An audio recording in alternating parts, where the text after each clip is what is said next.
The 5th century AD was a turbulent time for the Western Roman Empire. Gone were the days of conquest and expansion. Instead, the once mighty empire found itself under immense pressure from migrating Germanic tribes.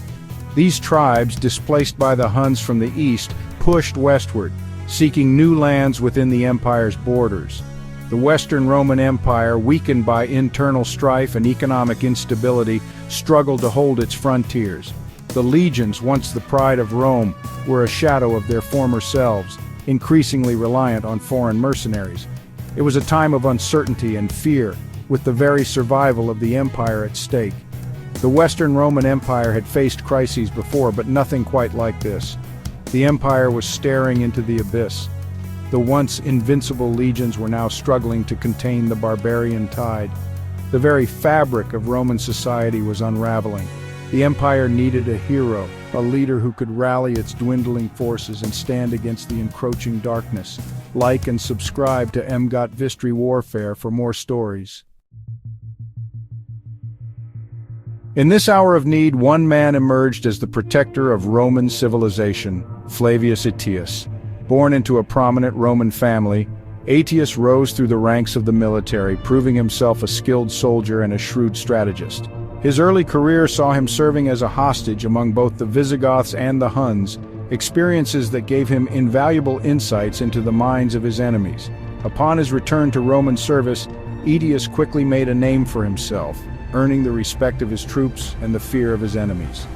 Aetius understood the gravity of the situation facing the empire. He knew that the Romans, weakened and divided, could not hope to defeat the barbarian hordes alone. He needed allies, and he needed them quickly. Aetius was a master of diplomacy, using a combination of threats, promises, and shrewd negotiations to forge alliances with the very same Germanic tribes that threatened to tear the empire apart. His most important alliance was with the Visigoths, a powerful Germanic people who had settled within the empire's borders. Aetius recognized their military strength and knew that their support would be crucial in the coming conflict.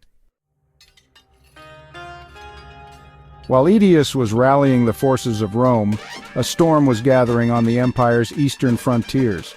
Attila, the leader of the Huns, was a force of nature, a warrior king who inspired both terror and awe in equal measure. The Huns, a nomadic people from the steppes of Central Asia, were renowned for their equestrian skills and their ruthlessness in battle. They were a formidable fighting force, and under Attila's leadership they became a threat to all of Europe. Attila's ambition knew no bounds. He envisioned a Hunnic empire that stretched from the steppes of Asia to the heart of Europe.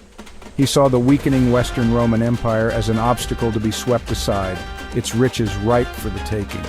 Attila, who styled himself as the Scourge of God, launched a series of devastating raids into the Roman provinces, leaving a trail of destruction in his wake.